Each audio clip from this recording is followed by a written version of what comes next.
주님의 사랑으로 저희들을 이 시간 불러주시고 그리스도의 이름으로 말씀 듣고 찬양하고 기도할 수 있도록 은혜를 베풀어 주셔서 감사합니다. 지금은 주님의 살아있는 말씀을 듣는 시간입니다. 주님, 우리의 온 정신을 깨우셔서 주님의 귀한 말씀을 들려지고 주의 말씀을 들을 수 있는 귀한 시간을 허락하여 주시옵소서. 오늘은 아리마대 요셉을 통해서 주님의 귀한 교훈을 배우겠습니다. 한 말씀으로 우리에게 깨우쳐 주셔서 귀한 시간 주님 은혜 받는 귀한 시간이 될 수 있도록 은총을 내려 주시옵소서. 감사하고 예수님의 이름으로 기도합니다. 아멘. 자, 지난 시간에는 우리가 세 여인을 봤죠. 약하지만 강한 세 여인, 마리아 원, 마리아 투, 살로메. 세 여인 특징이 뭐라고 그랬죠? 예수님이 아무것도 행할 수 없을 때, 그러니까 예수님이 아무것도 행할 수 없다는 것은 아무런 도움도 받을 수 없다는 거죠. 그럼 예수님이 약해지면은 그 앞에 예수님 때문에 살아가는 사람도 어떻게 해야 돼요? 약해져야 되는 것이죠. 당연히 약해져야 되는 건데 그 반대로 살아가는 사람들이 있다는 말이죠. 그 여인이 세 여인, 예수님의 십자가 앞에서 끝까지 다른 사람 다 떠날 때도 끝까지 남아있었던 여인들. 그래서 그 여인들을 강한 여인이다. 마태가 왜 그 강한 여인들을 성경에 그렇게 써놨을까요? 다른 데는 안 써놨거든요. 마태 의도가 있을 거라고요. 그 연장선상에서 오늘은 이제 그 연장선상이잖아요. 연장선상에서 그 세 여인 말고 한 사람의 남자를 배치했어요. 사실은 두 사람이었죠. 아리마대 요셉과 또 누구죠? 니고데모. 응? 그러네, 아니, 향료를 가져왔던, 마지막 예수님 무덤에 넣을 때 아리마대는 세마포를 가져왔고 그 다음에 그 향을 가져와서 발랐어요. 그걸 바른 사람이 니고데모. 그건 이제 다른 성경에 나와 있지만은 그 사람까지 갈 필요가 없는 거예요. 마태 자기 뜻이죠 뭐. 그래서 성경 그 저자는 그런 거예요. 한 남자를 배치를 했는데 그 남자가 아리마대 요셉입니다.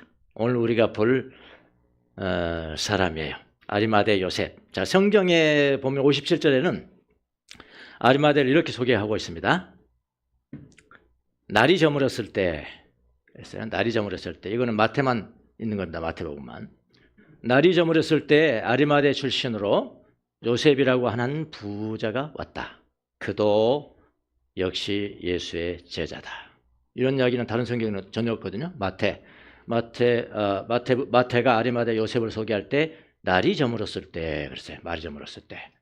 자, 날이 저물었을 때라는 의미가 뭘까요? 문자적 의미부터 우선 봐야 되겠죠. 2000년 전에 날이 저물었다는 것은 예수님이 돌아가셨을 때 그런 이야기입니다. 왜냐하면 금요일 날 하루 종일 재판하고 십자가에 못 박혀 돌아가실 때는 금요일 저녁이거든요.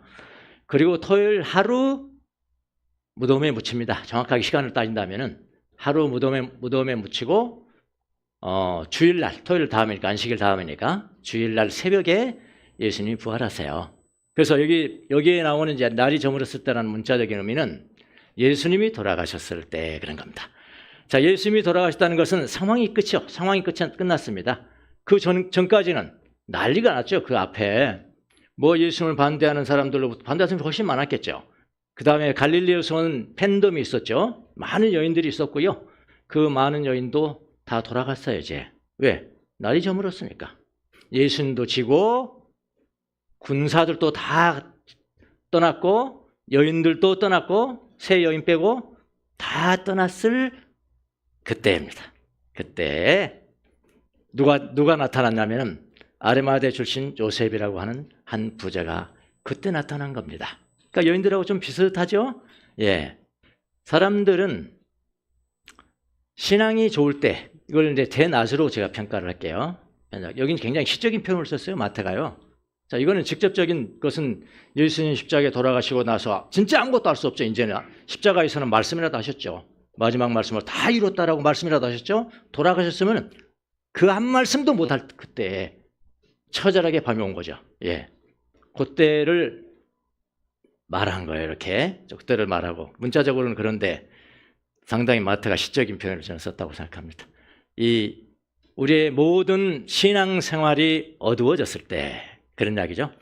예수님의 신앙도 어두워지고 아리마대 요셉도 신앙이 어두워졌을 때 그때 분연하게 한 사람이 의연하게 예수님을 찾아온 분이 있는데 그분이 바로 아리마대 요셉이라 그런 이야기죠. 근데 여러분 신앙이 좋을 때야 뭐 우리가 참 굉장하잖아요. 신앙이 좋으면 굉장하잖아요. 시끄럽잖아요. 내가 일 다 하잖아요. 그래도 좋은 거예요. 누가 뭐라 해도 성취 안 받아요. 아 괜찮아 괜찮아. 대낮이 그렇단 말이에요. 신앙이 대낮일 때는 성취 안 받아요. 다 괜찮아요 괜찮아요. 그런데 신앙이 저물 때는 문제는 달라집니다. 문제는 달라져요. 그런데 우리에게 신앙이 저물 때가 있어요. 성경은 분명히 있습니다. 그게 더 많을 수도 있어요. 그때는 침체되고요. 말하는 것마다 시험 받고요. 아무 말도 아닌데도 시험 받아. 에? 저것이 나를 무시하나? 저것이 나를 어떻게 생각하고 어떻게 보고 그러는 거야? 아무것도 아닌데도 신앙이 저물 때는 어두워질 때가 어두워질 때는 신앙이 그냥 떠나고 싶고 교회도 떠나고 싶고 만나기 싶고 사람도 만나고 싶고 그럴 때가 있어요. 그런데 보통 그게 이제 그 보통 사람들의 이야기죠. 근데 마태가 지금 전하려고 한 건 뭐냐면은 진짜 제자라는 게 뭐냐 말이야. 네. 진짜 예수님의 제자라는 게 뭐냐. 예수님 제자라고 그랬잖아요. 네. 진짜 예수님의 제자가 누구냐. 이런 사람들은 진짜 제자는 그 반대로 해야 되는 것이다. 그런 이야기예요. 그걸 이야기하려고 하는 거예요. 마태 이 메인 아이디어라고 이게요. 네. 그걸 이야기하려고. 진짜 제자는 그렇게 하면 안 된다. 진짜 제자는 낮에는 방방 뜨고 저녁에 날이 저물면 그냥 시들어져서 자기도 있는 돈 많은 돈 막에 종이 돼가지고 있고 그래서는 안 된다. 정말로 예수님의 제자라면은 그 반대여야 된다.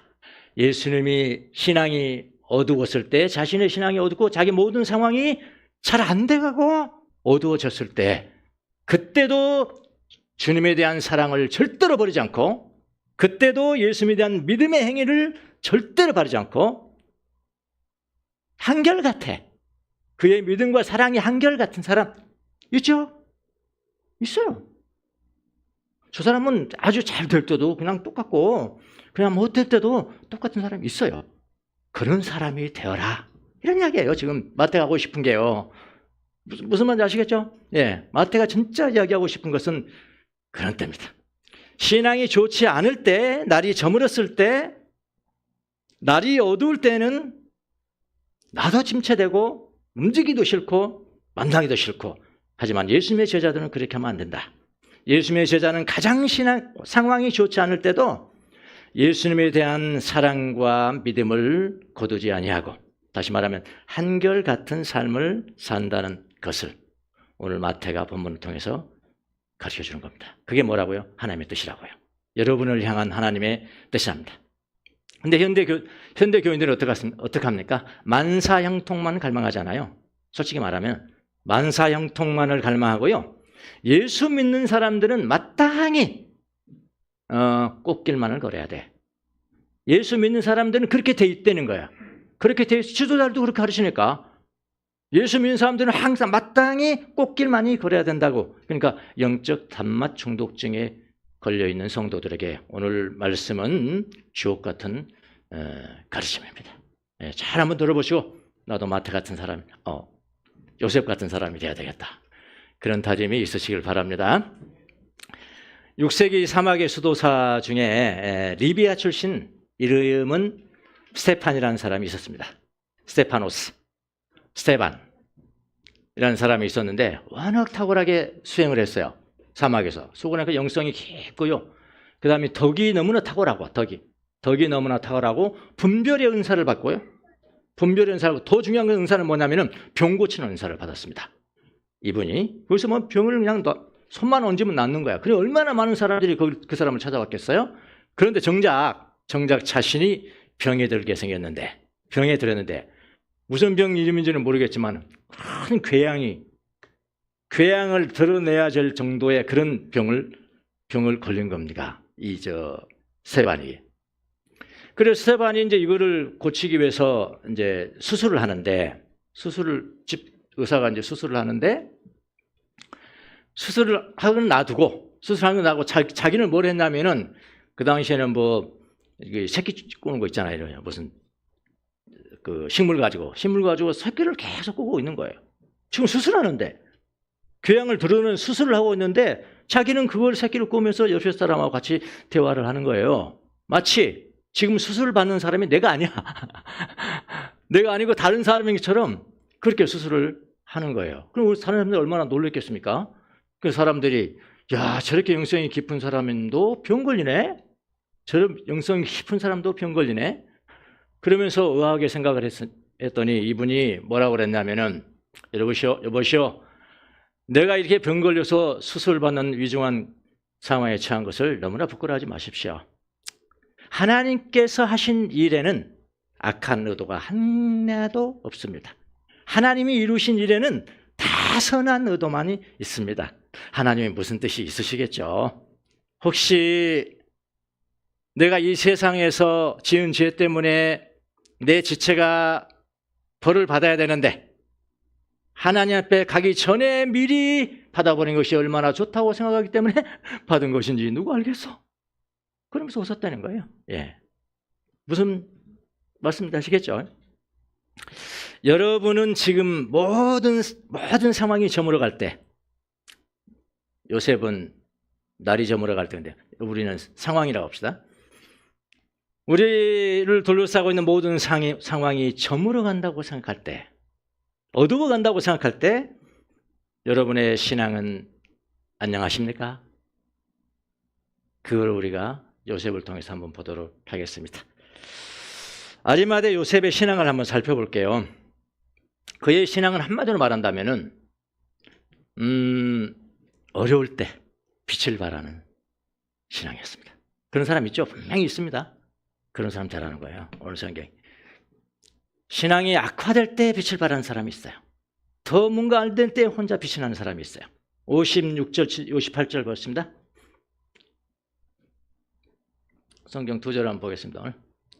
예, 아까 그거는 날이 저물었을 때, 날이 저물었을 때, 네.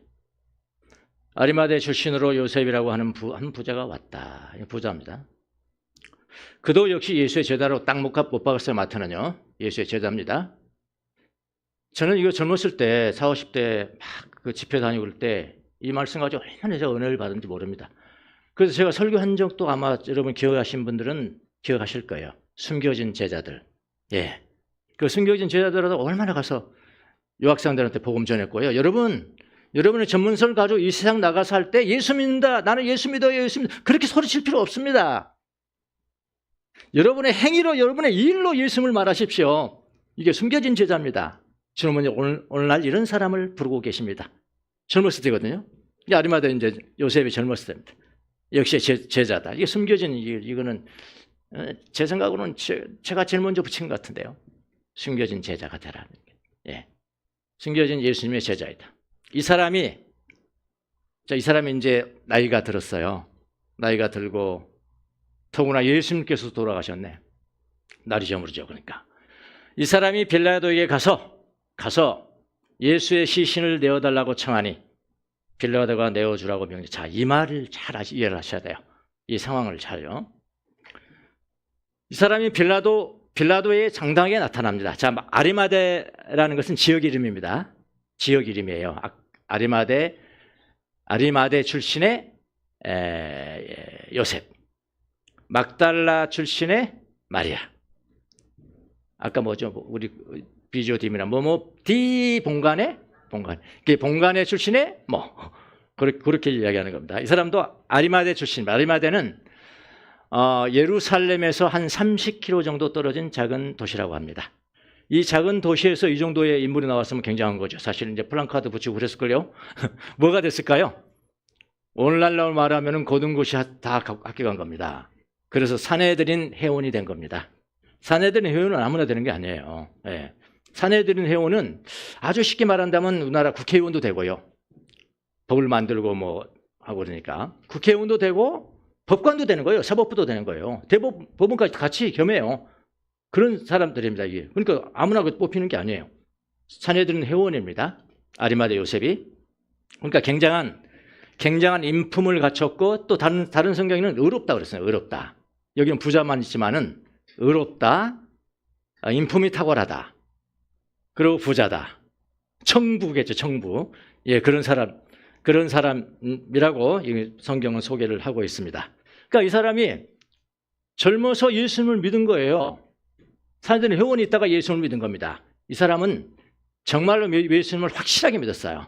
확실하게 믿고 그러나 드러내도 할 수. 만약 내가 예수 믿는 걸 드러낸다면은 사내들은 회원을 못 하는 거예요. 그는 사내들이라는 것은 유대인의 핵심 심장부 아닙니까? 유대교의 핵심 심장이거든요. 그러니까 거기 나 예수 믿어? 그럼 가. 사표 내고 가는 거야. 그러면 되는 거야. 그렇게 하지 않았어요. 저는 사표를 안 냈습니다. 내가 내 삶으로 보여야지 하면서 다른 사내들은 회원들이 예수님을 붙잡아다 죽이라. 혹은 예수님을 붙잡아다가 고문하라. 이렇게 결정을 내렸습니다. 그때 유일하게 한 표를 2표를 던졌습니다. 안 된다. 율법에 의하면은 2사람의 직접적인 증인이 있어야 그 사람을 소환할 수가 있다고 했다. 증인도 없이 한 명이 2표를 던졌는데 2표를 던진 그 사람이 누구냐면은 아리마대 요셉입니다. 예, 그때부터 그는 삶으로 그의 전문성으로 예수님을 위해서 변호하고 예수님을 위해서 살아왔던 사람이에요. 그래서 숨겨진 제자입니다. 뭐 숨겨진 뺀다 하더라도 마태는 확실하게 여기서 못 박았습니다. 아리마대 요셉은 뭐라고요? 예수님의 제자라고요. 자, 예수님의 진짜 제자는 어떻게 살아가는 것인가? 이 사람이 이제 보여주는 거죠. 근데 이제 날이 저물었어요. 예수님이 돌아가셨습니다. 예수님이 십자가에 못 박혀 죽으실 때도 안 나타났어요. 그 나타난다는 것은 사내들은 회원이 그렇게 그야말로 커밍아웃을 한다는 것은 무슨 의미냐? 내 옷을 벗는 거예요. 내 옷을 벗어야 돼요. 그만둬야 돼요. 그 직을요. 그래서 그때까지만 해도 나타나지 않습니다. 근데 예수님이 십자가에 못 박혀 죽으신 다음에 드디어 이 아리마대 요셉이 나타나는 거예요. 나타나서 담대하게, 예전에 용기가 없었거든요. 좀 늦게 나타난 사람의 경우죠. 그런데 예수님이 그건 뭐라 합니까? 상관없죠. 자기는 이제는 나이도 먹고 그래서 내가 내 직을 걸고 내 직 던지고 내 일 던지고 내가 당신을 부인하겠습니다 하고 나타나는 거 아닙니까?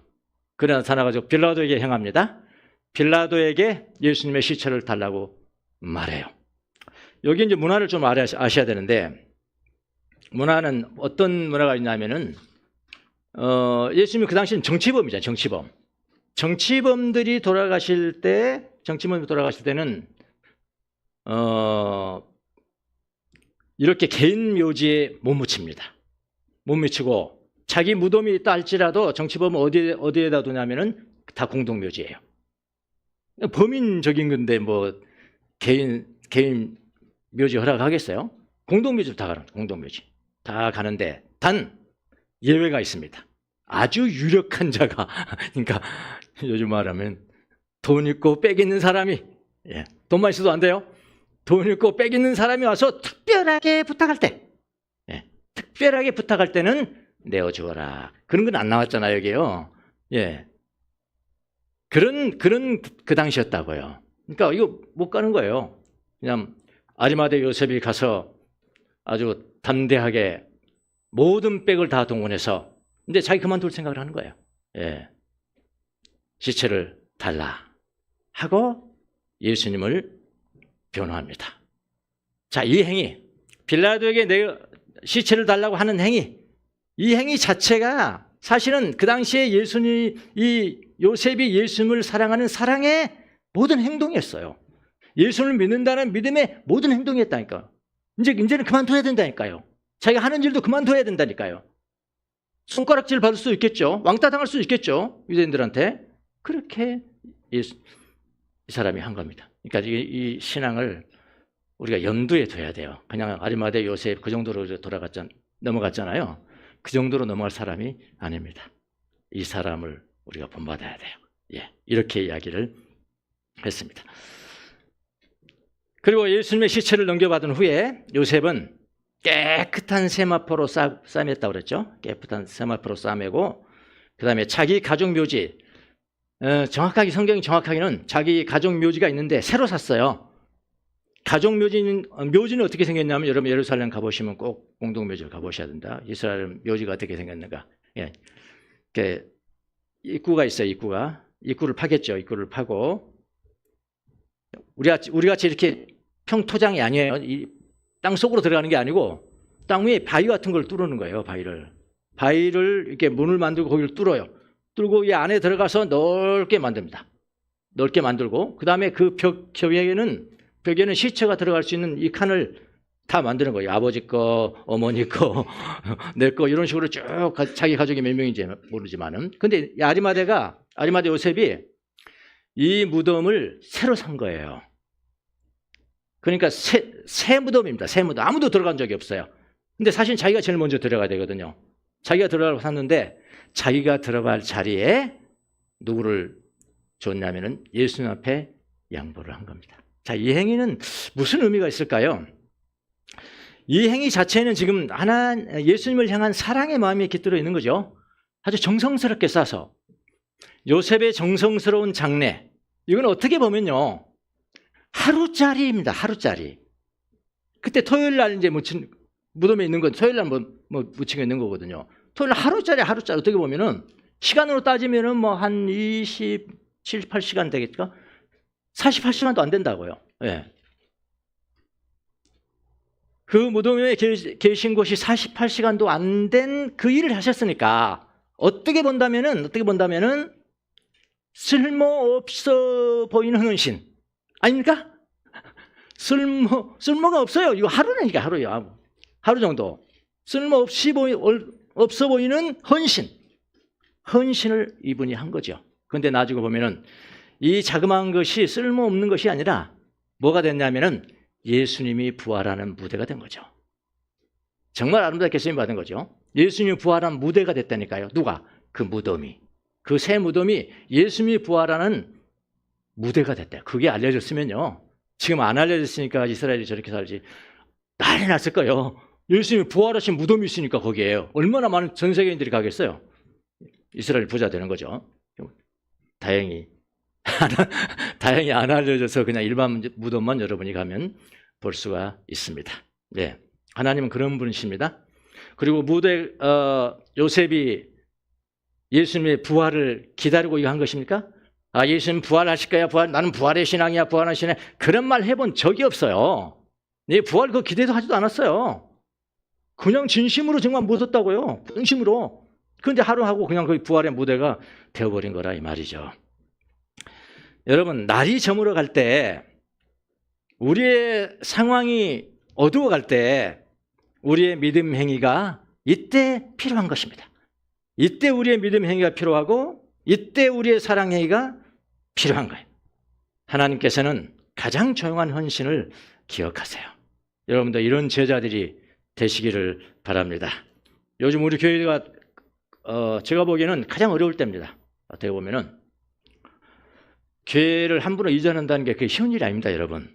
네. 그래도 우리는 이렇게 가깝게 이렇게 해서 그래도 좀 다행인데 시간도 그냥 2시에 일부 예배를 드리는 교회는 없잖아요. 솔직히 말하면 우리 힘이 없으니까 밀려난 거 아닙니까, 이거? 우리가 원해서 2시 했습니까? 뭐 방법이 없잖아요, 방법이. 그러면 교인들을 많이 떠나요, 사실은요. 다시 떠나는데. 근데 요즘 또 이렇게 익숙해지니까요. 2시는 너무 빠르네. 벌써 됐어, 이거. 좀 늦게 하면 안 될까요? 오늘은 그렇습니다만은 어렵습니다. 하고 난 다음에 계속 아픈 사람 생기죠. 저는 이건 영적으로 봤거든요. 아픈 사람 생기죠. 시험 당하는 사람들 생기죠. 아무 일도 아닌데 그 시험 받더라고요. 시험이라는 게 그런 겁니다. 예, 내가 연약할 때 나의 취약적인 사단이 그냥 역사해 버리거든요. 그럼 내가 시험 봐서 떨어 나가 버리는 거죠. 그때 하나님이 우리에게 좋은 기회를 주시려고 그러는 것이다. 지금이 깨어날 때다. 저는 그렇게 생각했습니다. 여러분 깨어나십시오. 그래서 더 단단한 교회가 되고, 그래서 제가 저 혼자만 이제 작심하면 안 되잖아요. 여러분이 같이 해줘야 되죠. 우리 교회는 올해는 이 개척교회다 이제. 개척교회 정신이 뭔지 아시죠? 네, 저부터 받겠습니다. 저부터 개척교회 정신을 갖겠습니다. 우리 교육자들도부터 가질 테니까 여러분, 우리 개척교회야. 개척 이제 개척했어. 2026년도에 개척했어. 그러면 여러분 서로 돕게 됩니다.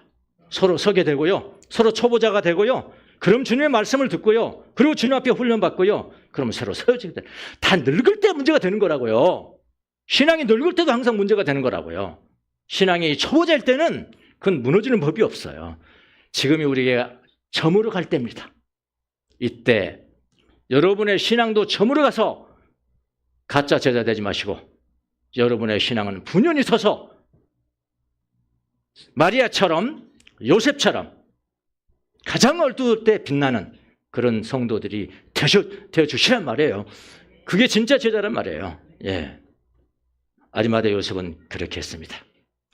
그러니까 신앙이라는 게 언젠가 무엇을 내가 얼마나 많이 했냐 그런 게 아니에요. 때로는 떠나지 않는 거. 예. 때로는 떠나지 않는 거, 자기 자리를 지키는 거. 내가 내 지위가 뭐지? 여기 포지션이 뭐지? 그걸 충실히 하는 거. 버리지 않는 거, 무덤 곁에 머무는 거, 바로 그런 것들입니다. 하나님이 침묵하시는 것 같은 시기가 있어요, 우리한테. 하나님이 침묵하시고 하나님 우리를 버리셨나? 이미 다 끝났다. 관계도 끝나고 사명도 끝나고 공동체도 끝나고 그럴 때가 있어요. 그럴 때가. 그때 우리가 할 수 있는 것은 주님을 사랑하는 마음과 예수님을 믿는 믿음의 행위, 그걸 한결같이 갖고 절대로 무너지지 않겠다. 마리아처럼 요셉처럼 그런 제자가 될 것이다. 그런 마음 가지면 됩니다. 하나님 그걸 기쁘게 보시고 여러분을 세우실 거예요. 100명을 잃더라도 50명 남겨둬서 그 유대한 제자들을 만들면 그거 어디입니까? 그게 어디냐고요. 주님 아무것도 할 수 없어도 저는 내 자리를 지키겠습니다 하는 거, 이런 그 헌신들이 있어야 주님의 참된 제자가 되는 겁니다. 저는 이 사람을 참 좋아했다고 그랬죠. 젊었을 때 이 사람은 이걸 발견했어요. 제가요. 니고데모도 마찬가지고요. 숨겨진 제자들 3명이가 저는 성경을 찾아서 젊은 유학생들한테 전했거든요. 여러분 전문성을 가지고 거기서 예수 믿으세요, 예수 믿으세요, 우리 기독교 신앙은 이거 그런 거 하지 마세요. 입에 내지 마시라고 그랬어요. 여러분이 일로 이야기하세요. 일로 하나님의 사랑을 이야기하고, 일로 하나님의 정의를 이야기하고, 일로 하나님의 아름다운 것들을 이야기하십시오. 그런 사는 사람들은 그것을 보고 하나님 앞에 영광을 돌리게 됩니다. 아니 그런 건 안 하고 걔는 내가 모으고 교회에서 모으고 그것만 잘하니까 안 되는 거예요. 더 깊이 못 들어가는 거예요. 그뿐만 아니라 아리마대 요셉은 늙었어도, 이거는 제가 이번에 깨달은 거예요. 야, 이 사람 정말 멋진 사람이다. 내가 이렇게 본받고 싶어 했던 사람인데, 마지막은 아주 결정적인 찬스잖아요. 예수님이 십자가에 못 박힌, 그러니까 더 어둡죠. 훨씬 어둡죠. 이 어두울 때 분연히 나타나서 자기 직을 던져버리고 내가 당신을 위해서 싸우겠습니다 하고 나타난 사람. 이게 보통 사람이 하는 게 아니라고요. 그래, 너무 은혜를 받아서 제가 하루는 그 일기를 썼더라고요. 일기장에. 예수님은 돌아가셨다. 그 많은 군중들도 사라졌다. 군중들도 사라졌어요. 교인들도 떠나고 몇 사람의 용감한 여인들이 남아있을 뿐이다. 제자들도 다 도망갔다. 군인들도 다 갔다. 이제 어둠이 다가오고 있다. 바로 이때 아리마대 요셉이 나타났다. 예수님이 살아계실 때는 드러나게 나타나지 않았다. 그러나 예수님이 죽으시자 이제는 담대하게 나타났다. 그리고 당당하게 빌라도에게 예수님의 시체를 달라고 요구한다. 그의 공적인 직도 이제는 끝났다는 의미이다. 그러나 그는 그런 것을 개의치 않는다. 나도 어려울 때 흔들리지 않는 믿음을 소유할 수 있을까? 내가 번성할 때는 모든 것을 다 할 수 있다. 그러나 날이 저물어 갈 때 나의 신앙은 어떠한가? 나도 저무는 것은 아닌지. 그러나 요셉은 다르다. 날이 저물어 갈 때 그의 신앙은 그때 빛이 났다. 그는 예수님의 제자다. 숨겨진 제자이다. 나도 예수님을 본받을 수 있을까? 예. 여러분의 사표가 돼도 손색이 없는 숨겨진 제자입니다. 그리고 여기서 우리가 아리마대 요셉과 마리아, 두 마리아 살로메에게서 배울 부활에 관한, 이제부터 다음 주부터 부활에 대한, 다음 주부터 마지막 주도 부활이 계속 나옵니다. 그 성경의 저자들이요, 어떤 사건들을 배치하잖아요. 배치. 이걸 여기다 넣을까? 어디다 넣을까? 이걸 어디다 넣을까? 이거 다 성령께서 하시는 겁니다. 우리의 믿음이 그겁니다. 마태가 한 게 아니에요. 마태를 통해서 성령께서 하신 거죠. 배열 자체가 이건 메시지예요. 기가 막힙니다. 예. 다음 주는 이제 엉뚱한 이제 그 병사들이 나와서 무덤을 봉인하고 경비병을 세우고 막 그게 나오고 그 다음에 부활이 나오거든요. 이것도 막 기가 막힌 예술이에요. 왜 이렇게 거기다 세웠는지 이렇게. 우리는 여기서 부활에 관한 아주 중요한 사실 하나를 배울 수가 있습니다. 뭐냐면은 아리마대 요셉이나 세 여인이나 정확하게는 두 마리아가 그렇게 어려울 때 믿음의 신앙, 믿음의 행위, 그리고 예수님을 사랑하는 행위, 그리고 그 자리를 떠나가지고 끝까지 십자가에서 머물러 있던 그 행위 때문에, 그거는 그 당시에 그들이 행할 수 있는 최선이에요. 최선의 하나님을 사랑하는 행위고요, 최선의 예수님을 믿는 행위예요. 그걸 진짜 잘했더니 부활이 어떻게 됐어요? 부활이 선물로 와버렸어요. 우리는 그렇게 안 하잖아요. 부활을 믿어줘야지. 저도 그렇게 옛날에는, 요즘은 회개를 했습니다. 그런 문제가 아닌데, 부활에 관한 것은 그건 정답을 알고 우리가 아는 게 아니에요. 부활에 예수님을 만나는 것이 더 중요한 것이지, 예수님이 부활했다는 소식을 알고 신학적인 지식이 있다는 게 그건 별로 중요한 것이 아니에요. 예. 아리마대 요셉도 부활한 것은 그걸 기대하지 않았습니다. 마리아도 그랬을까요, 여러분? 마리아도 부활 기대한 적이 없어요.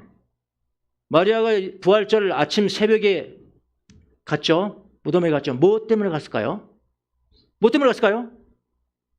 어떤 이렇게 쿡 찔렀더니 부활 보러요. 부활 보러 갔어요. 천만에 성경 다시 읽어보세요.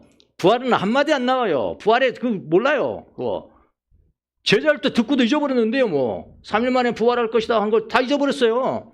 로마 병사가 기억하고 있죠. 제자들도 다 기억 안 해요. 마리아가 무덤을 보기 위해서. 그러면 부활에 대한 확신이 없죠. 무덤을 보러 가죠, 무덤을. 그러나 그것이 예수님을 사랑하는 행위예요. 그 당시에는요. 그걸 한 사람에게 부활이라는 것이 선물로 거저 나타났잖아요. 예수님이 그냥 부활하고 나타나고 선물이잖아요. 그거 보고 안 믿어지겠어요? 안 믿어지겠냐고요. 부활하신 예수님 내 앞에 나타났는데 안 믿어지면 그래 발잡고 경배하는 겁니다. 아닙니까? 이거구나.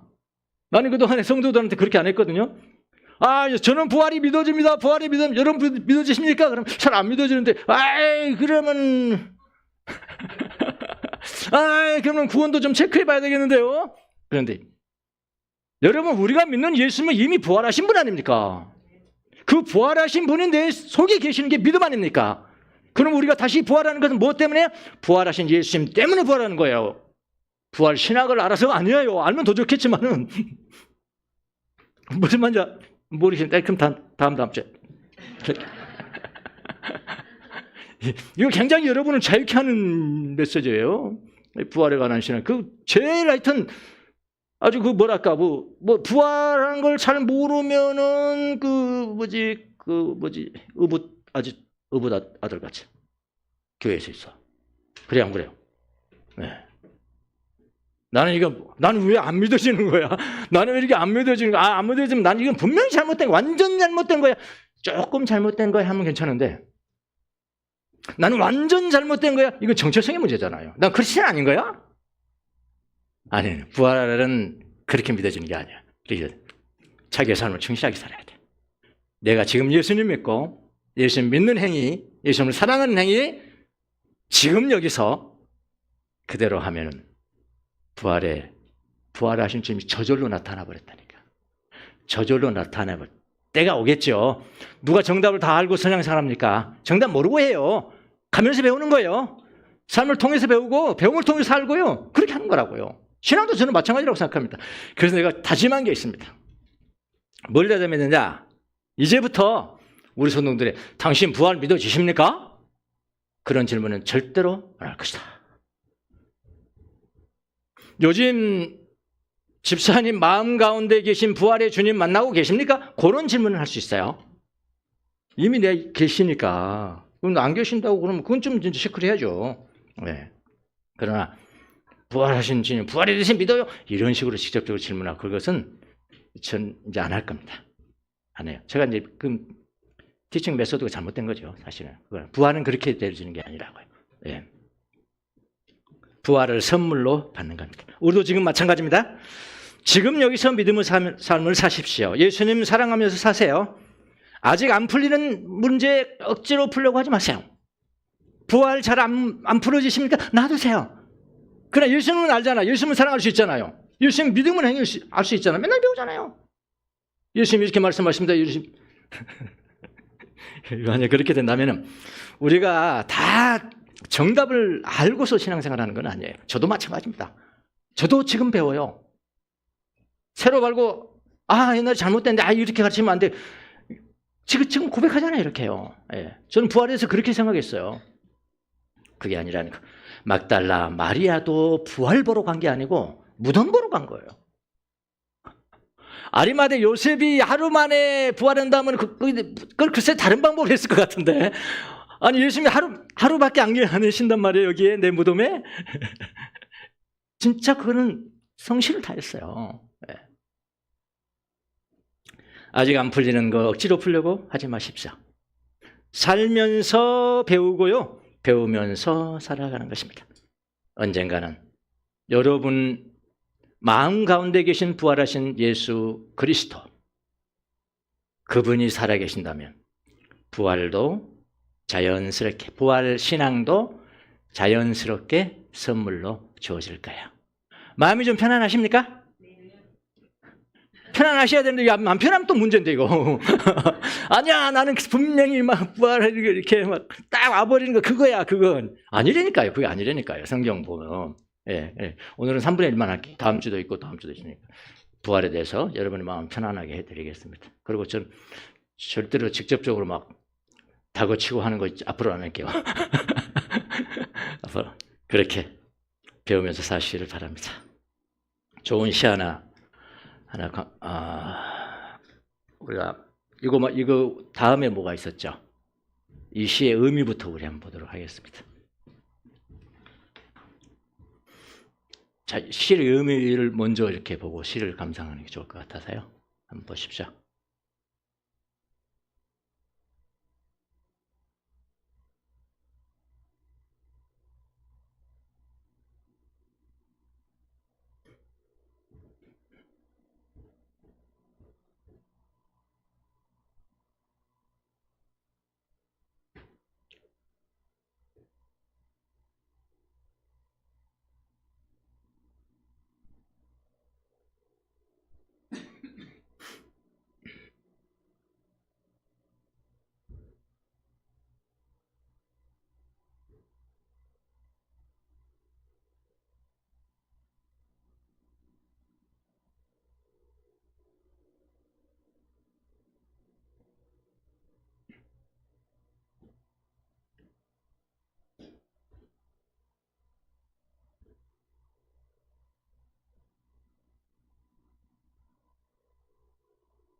예, 여기 이제 시의 무선 마이크 하나 줘보실래요?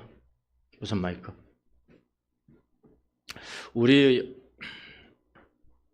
고등학교 다닐 때는 교회가 토요일 날 저녁에 모여서 자기가 지은 시를 읽고 낭송하고 하던 때가 있었는데 지금 있습니까? 없어요.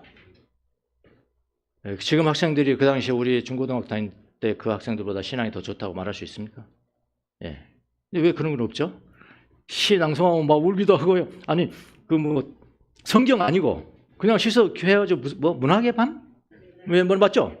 예, 그거 해가지고 가서 저도 처음 교회 나가기 전에 누가 꼬셔가지고 가서 그때 막 시를 낭송하면서 오는 게 너무 보기 좋더라고요. 애들이 막 울고 그러니까 고등학생들이. 이거를 내레이터 강동배 권사님 제가 합니다. 천천히 낭송 한번 해보세요. 길기 때문에 한번 낭송해 우리 어디 가고 있는가를 알고 있으니까. 배우며 살아가는 삶이라는 현대 개선에 관련된 이분은 그 참 좋은 시인이지만은 그 영성가입니다. 현대 살아계신 영성가니까 천천히 은혜가 됩니다.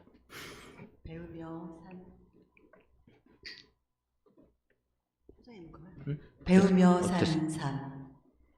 나는 살아오며 이런 것들을 배웠다. 울타리는 넘어보라고 있는 것이라는 것. 그래서 울타리 너머의 풀이 정말 더 푸른지 직접 보게 하려는 것이라는 것.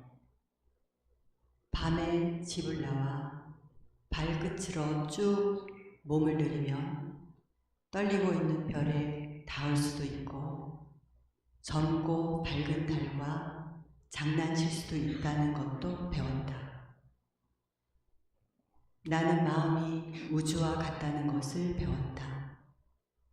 반짝이는 빛들로 가득한 넓은 공간, 끝없이 탐험할 수 있는 먼 은하들이 있는 곳이라는 것을. 울타리 너머의 세상에는 별만큼이나 다양한 사람들이 있고 그들 하나하나가 나에게 발견되고 이름 불리고 사랑받기를 기다리고 있다는 것도 배웠다. 그래서 나는 알게 되었다. 삶은 사랑하기 위한 것이고 사랑은 살아가기 위한 것이며 죽음은 놓아주기 위한 것이라는 것을. 나는 서로 반대되는 것들이 때려야 뗄 수 없이 이어져 있다는 것도 배웠다. 모든 아픔 속에는 작은 아름다움의 싹이 있고 모든 아름다움 속에는 고통의 씨앗이 있다는 것. 해는 사라지는 것이 아니라 아홉날 다시 돌아온다는 것. 구름은 단단한 것이 아니라는 것. 눈물은 흘러내리기 위해 있고 웃음은 날아오르기 위해 있으며 용서는 비난보다 훨씬 더 용기 있는 선택이고 훨씬 더 달콤하다는 것도 배웠다. 나는 가득 찬 오케스트라의 소리가 내 마음을 완전히 열어놓을 수 있다는 것을 배웠고 느린 현악 위에 울리는 피아노의 한음 한음이 부서진 벨벳 위에 떨어지는 은빛 빗방울 같다는 것도 배웠다. 또 바이올린 협주곡은 나를 한없이 가늘게 늘려놓았다가 오히려 더 가득 채워준다는 것도 배웠다.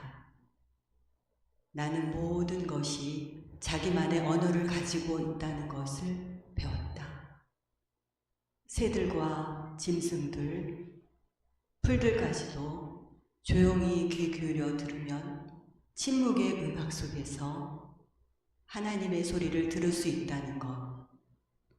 나를 둘러싼 세상에는 여러 겹의 현실이 존재하고 나는 마음의 눈을 열어 이 모든 존재가 그대로 존재하도록 허락해야 한다는 것도 알게 되었다.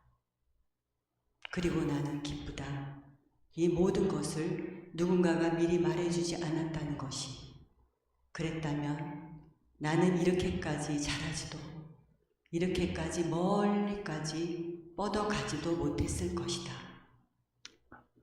이 진실들이 내가 직접 문을 열고 나가 맛보고 만지고 냄새 맡고 느낄 수 있을 때까지 숨겨져 있었던 것이 참으로 다행이다. 그래서 나는 길 위에서 조금씩 나 자신을 발견할 수 있었으니까. 아멘 하셔도 됩니다. 예, 삶을 살아가면서 배우라는 아주 영성적인 그런 거였습니다. 제가 밴드에 올려놓겠습니다. 전문을. 기도하겠습니다. 하나님 감사합니다. 요셉처럼 그의 삶이 숨어서 예수님을 방어하는 삶이었고, 그의 황혼의 삶이 커밍아웃하고 그의 직을 버림으로써 예수님을 방어하는 삶이었습니다. 이런 삶을 본받는 사람들이 될 수 있도록 은총을 내려 주옵소서. 만사 형통하고 꽃길만을 걸어야 된다는 영적 단맛 중독증에 빠진 이런 삶에서 벗어나서 요셉처럼 가장 어두울 때 가장 빛이 나는 그런 신앙으로 살아갈 수 있도록 은총을 내려 주시옵소서. 감사하고 예수님의 이름으로 기도합니다. 아멘.